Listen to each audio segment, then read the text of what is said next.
My son's new mother-in-law moved my place card to table 14, next to the toilets, between a 4-year-old and a booster seat. She said the top table was for immediate family. I sat down. I unfolded my napkin. I did not make a scene, because making a scene has never once made my life better. Then, the best man stood up with his glass in his hand, looked at the empty chair where the groom's mother should have been sitting, and said he wasn't going to start until somebody explained that to him. My name is Margaret Ellis. I am 66, and I have never in my life been so glad that I kept my mouth shut. Daniel was 2 when his father left, not dramatically. He went to work on a Thursday and simply continued going, in a different direction. I was 24. I had no qualifications and a child who was frightened of the Hoover. I got a job cleaning at Street, Aiden's hospital, and I stayed there for 31 years. I want to be precise about what that means, because cleaner is a word people hear and then stop listening. It means I mopped up what came out of people on the worst night of their lives. It means I knew which families in the relatives' room had been told and which hadn't, and I learned to make tea for both without saying the wrong thing. It means 11 years of nights, because nights paid 20% more, and a childminder cost less if she was asleep on my sofa anyway. Daniel was clever. Not a bit clever, properly clever, the kind that makes teachers nervous. When he was 14, a physics teacher rang me at home and said the words, "He could go anywhere, you know," and I sat on the bottom stair after he hung up and cried for about 4 minutes and then got up and did the washing. I did a second job for 6 years. Office cleaning, 5 till 7 in the morning before my hospital shift. I am not telling you this for sympathy. I am telling you because it is the arithmetic of the story and you will need it later. He went to Durham. He came out with a first. He is an engineer now, the kind who works on water systems, and he is a good man, and that is the thing I am proudest of, more than the degree. He met Sophie when he was 31. I liked her. I want that on the record, because this story is going to be unkind to her family, and it would be easy to be unkind to her too, and it would not be true.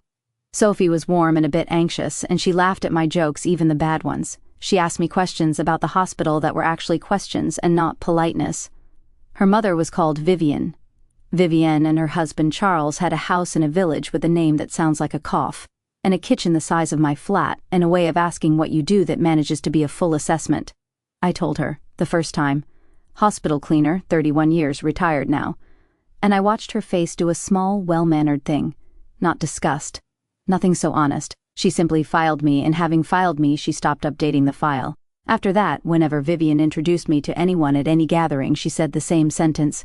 "This is Margaret, Daniel's mum. She's been marvelous." Marvelous. Like a dog that had learned a trick, they got married on the 14th of September at a manor house hotel that cost more than I earned in my first 4 years of work. Charles and Vivian paid for most of it.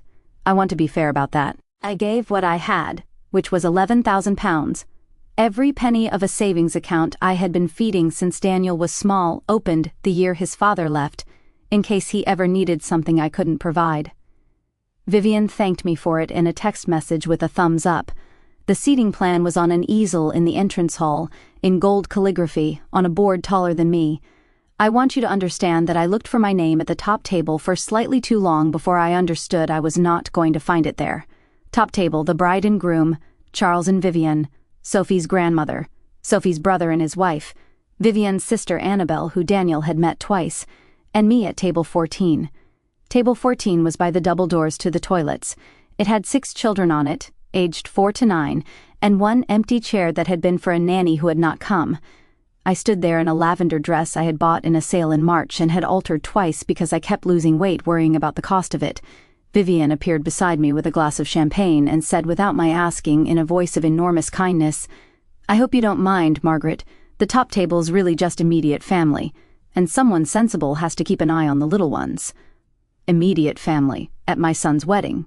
I said, "Of course." That is what I said. I have turned it over about 400 times since, and I still cannot decide whether I am ashamed of it. I sat down at table 14. A boy called Rufus asked me if I was somebody's nan, and I said I was Daniel's mum, and he said, "Which one's Daniel?" And I said the one in the gray suit getting married, and Rufus said, "Oh," and went back to his coloring. I cut up a 4-year-old's chicken. I fetched a napkin for a girl who had spilled her squash. I was, I suppose, marvelous. Daniel didn't know. I need to say that clearly. He was at the top table with his back half-turned, being congratulated by people he'd never met, and he had asked Sophie twice where I was, and Sophie had said, "She's fine, she's with the little ones," because Sophie did not know either.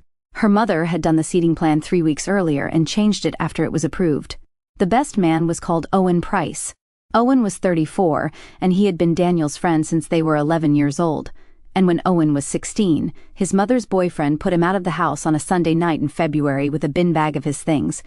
He came to us, he stayed 4 years, he slept on a camp bed in Daniel's box room, and then, when it became obvious that 4 years was going to be 4 years, we moved Daniel's desk and got a bunk. I fed him, I did his school shirts, I went to his parents' evenings because nobody else was going to, and I sat in a plastic chair and listened to a French teacher tell me he had potential, and I said, "Yes, he does, doesn't he?" I never once called him my son, because he had a mother, and I was not going to take that from her, and I never once let him say thank you, because he had nothing to be grateful for. That was the arrangement. We both kept it for 18 years. Owen stood up to give his speech at 3:20. He had his glass in one hand and a folded piece of paper in the other. He looked at the room, he looked at the top table, and I watched him count the chairs. He put the paper down. He said, "Before I start, where's Margaret?" Vivian, brightly from the top table. "She's just over there with the children, Owen, she's absolutely fine." And Owen said into a microphone to 140 people, "No, I'll wait."